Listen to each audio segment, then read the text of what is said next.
আবার স্পন্সর কাপু বাড়ি সিঁড়ি আসেন তা আবার এভাবে 39টা দিন আমার ছেলেদের কত কষ্টে মানুষ এত আমার ছেলে এত ভালো ছিল এটা বলার কোনো বই নাই আমার কাছে নাই, শুধু শ্রীপুর ঢাকা সবার কাছেই আমার ছেলে খুব প্রিয় ছিল। যাই হোক, আমার ছেলে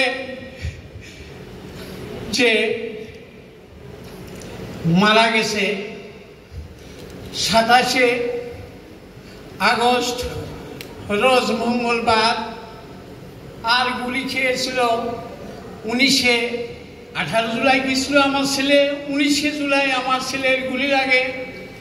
গুলি লাগার পর অনেক হসপিটালে আমার ছেলে সারা রাত অন্তত 17টা 18টা হসপিটালে ক্লিনিকে যাওয়ার পরেও এমন কোনো ব্যক্তি ছিল না যে তার ভর্তি করে নাই, সবাই দূর করে তাড়িয়ে দিয়েছে।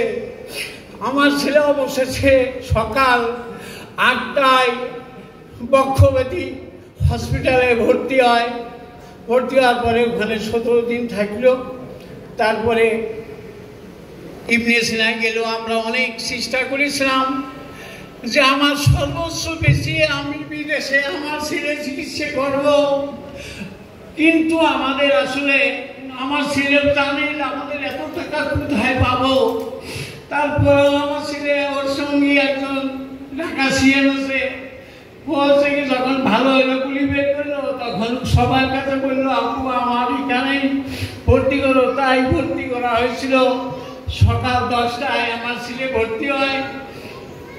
সারাটা দিন চাতক পাখির মতো চেয়ে থাকি এবং দোয়া করি আমার আর ফিরে এলো না। অবশেষে ডাক্তাররা বললো যে সুহানের বাবাকে, আমি তখন বললাম আমি এটা কি হচ্ছেন করছে, আমার ছেলে আর দুনিয়ায় নাই, আর নাই ছেলে আমাদের সর্বোচ্চ ইনকাম করি আমার ছেলে আমাদের আয় করে খাওয়াতো।